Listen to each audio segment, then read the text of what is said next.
अब आपने भी मुझे बातें सुनानी है तो सुना दे। शहराम की इतनी जुर्रत कैसे हुई तुम्हें थप्पड़ मारने की?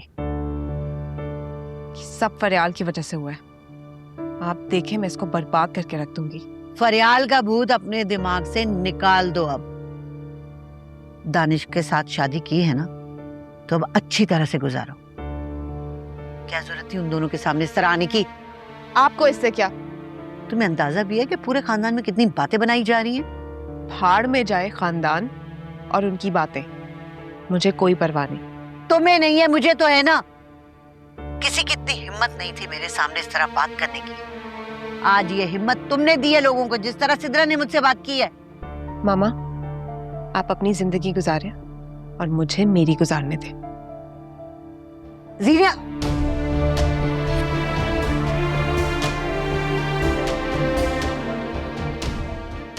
फिर लड़की भी ना पता नहीं क्या करना चाहती है। इंसल्ट तो वाकई मेरी बहुत हुई है। किस तरह इस फरियाल से बदला लूं कि मेरे दिल में लगी आग ठंडी हो जाए। अस्सलाम वालेकुम। वालेकुम अस्सलाम। मैडम की कहाँ जाने की तैयारी है? घर। बॉस की परमिशन हो तो। बॉस तो खुद हर काम मैडम से पूछ के करता है। मैं शानजी के साथ घर जा रही हूँ। फिरोज और उसकी अम्मी आएंगे शानजी के रिश्ते के लिए। अच्छा, तुमने इजाजत दे दी है?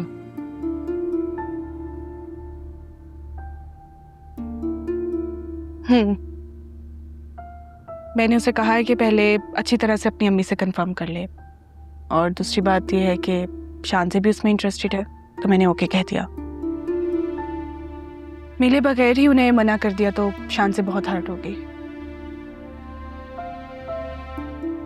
तुम्हारी क्या सजेशन है? मैं अकेले तो कोई फैसला नहीं कर सकती। मुझे लगता है कि हमें एक दफा उनसे मिल लेना चाहिए। रिश्ता समझ में आया तो हाँ कर देंगे, वरना मना कर देंगे। जैसे तुम्हें ठीक लगे। ठीक है, मैं चलती, मुझे घर में बहुत ज्यादा काम है। आप बस टाइम पे घर आ जाना। Okay, bye.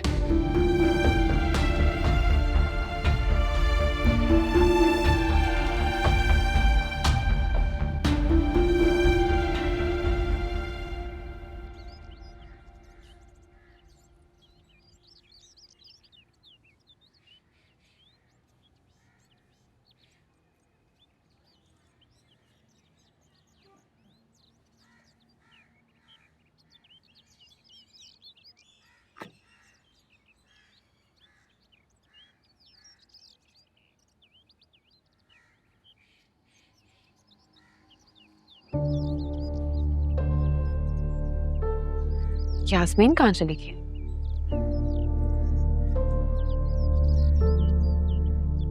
भाई, ये यास्मीन कहाँ गई है? वो सब रात को घर छोड़कर कहीं चले गए। क्यों? पता नहीं, गांव में कुछ मसला हुआ था, अब वापस नहीं आएंगी। अच्छा,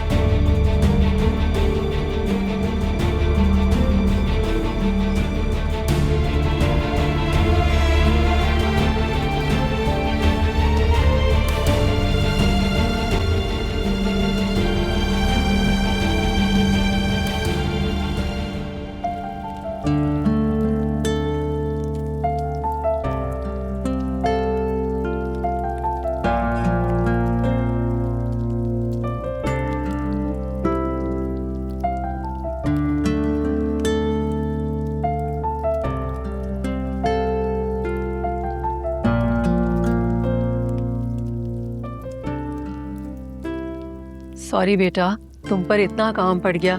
यास्मीन ने इतने गलत मौके पे हमें धोखा दिया है ना। मैं तुम्हारी कुछ हेल्प करा दूं? कुछ हेल्प की जरूरत नहीं है, सब काम हो चुके हैं। माशाल्लाह बेटा, खुश रहो, तुम जीती रहो हमेशा। मैं तो बहुत परेशान हो रही थी। मेरे होते हुए आपको परेशान होने की जरूरत नहीं है। जानती हूँ मैं, तुमने इतनी अच्छी तरह से पूरा घर संभाल लिया है। बस आप ऐसा करें, जाके ड्राइंग रूम देख ले, मैं ये सब कुछ काम खत्म करने के बाद चेंज करके आती हूँ। ठीक है बेटा, और आते हुए जरा शानजे को भी देख लेना। जरूर।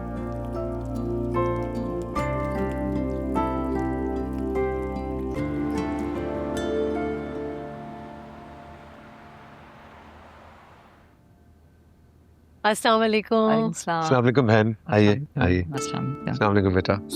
वालेकुम सलाम। आप कैसे हैं? सलाम। तुम कैसी हो? आए प्लीज। आइए अंदर। आजो बेटा आजो।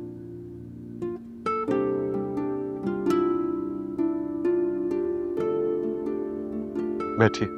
बहुत अच्छी लग रही हो। भाभी मैं बहुत नर्वस हो रही हूँ। पता नहीं फिरोज की अम्मी क्या बोलेंगी। नर्वस होने की कोई बात नहीं, कॉन्फिडेंट रहो। फिरोज अगर तुम्हारे नसीब में हुआ तो दुनिया की कोई ताकत उसे तुमसे नहीं छीन सकती, उसकी अम्मी भी। हाँ लेकिन वो हैं भी तो गुस्से वाली ना। तो मैं हूं ना तुम्हारे साथ, तुम टेंशन मत लो, मैं देख लूंगी। थैंक यू भाभी। Most welcome. अब चले? चल ठीक है। परफेक्ट। Let's go. क्या? अच्छा। मुझे मिसेस जमाल ने भेजा है। तुम रुखसाना? जी जी। काम कहाँ करना है? इसी कोठी में? नहीं, जहाँ मैं तुम्हें सुबह भेजूंगी और जैसा कहूंगी वैसा ही करना। ठीक, आप बेफिक्र रहें। अपने नाम से एक सिम और फोन मेरे पास लेके आना, तुम्हें कांटेक्ट करने के लिए। जी जी समझ गई। अब जाओ। खुदा हाफिज।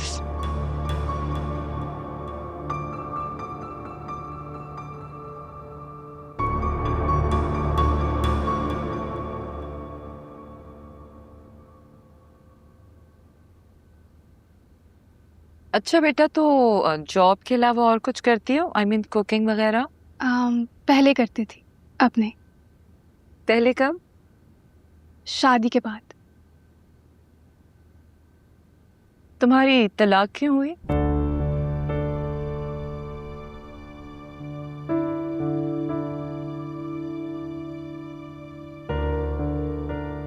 जाहिर सी बात है, मेरे बेटे की तो पहली शादी है। मेरा हक बनता है कि मुझे सब पता हो। वो दूसरी औरतों में इंटरेस्टेड था। कमाल है, तुम तो अच्छी खासी खूबसूरत हो, और अगर मर्द खूबसूरत बीवी को छोड़कर बाहर की औरतों में इंटरेस्ट ले रहा है तो इसका मतलब है कि उसे घर में कोई खुशी नहीं मिल रही होगी। दरअसल हमें उसकी आदतों का शादी के बाद पता चला। अरेंज मैरिज थी? नहीं। हैरत है, फिर भी डिवोर्स हो गई।